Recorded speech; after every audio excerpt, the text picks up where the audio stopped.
Hi friends, இன்றைக்கி தக்காளி சாதம் எப்படி செய்கிறதுன்னு பார்த்துடலாமா? ஆமாங்க, இன்றைக்கி காலையிலே பசங்களுக்கு தக்காளி சாதம் தான் செஞ்சு கொடுத்துருக்கேன். எப்படி செய்யலான்னு பார்த்துடலாம். குக்கரில் கொஞ்சம் ஆயில் விட்டு கரம் மசாலா ஸ்பைசஸ் போட்டு தாளித்து நல்லா பொரிய விட்டுட்டு கூடவே 2 மீடியம் சைஸ் வெங்காயத்தை நீல வாக்கில் கட் பண்ணி நல்லா வதங்கணும். நல்லா பொன்னிறமாக வதங்கினதுக்கப்புறம் கூடவே 1 ஸ்பூன் இஞ்சி பூண்டு பேஸ்ட்டு சேர்த்துக்கோங்க.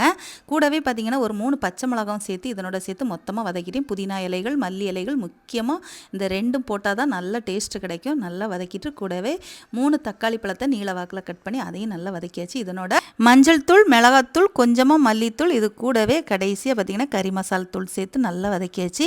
நல்லா வதங்கினதுக்கு அப்புறம் இது கூட 2 ஸ்பூன் தயிர் சேர்த்து இதையும் நல்லா வதக்கிக்கோங்க. கூடவே நான் 1.5 கப் அரிசி எடுத்திருக்கேன். அதுக்கு 3 கப் தண்ணி சேர்த்தாச்சு. தேவையான உப்பு போட்டு தண்ணி நல்லா கொதிச்ச உடனே எடுத்து வச்சு அரிசி, இன்றைக்கி நான் வந்து பொன்னி அரிசி, சாதா சாப்பாடு அரிசி தான் எடுத்திருக்கேங்க. 2-3 தண்ணி நல்லா கழுவி 20 நிமிஷம் ஊற வச்சு அதையும் இது கூட சேர்த்து அப்படியே 2 விசில் போட்டு எடுத்துட்டேங்க.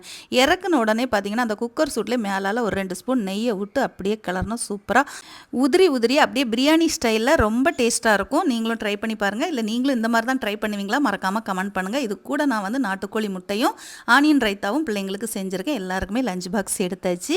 இதே மெத்தடில் நீங்களும் செய்கிறீங்கன்னா மறக்காமல் கமெண்டில் சொல்லுங்கள். புதுசாக செய்ய போகிறதா இருந்தால் ஒரு முறை ட்ரை பண்ணி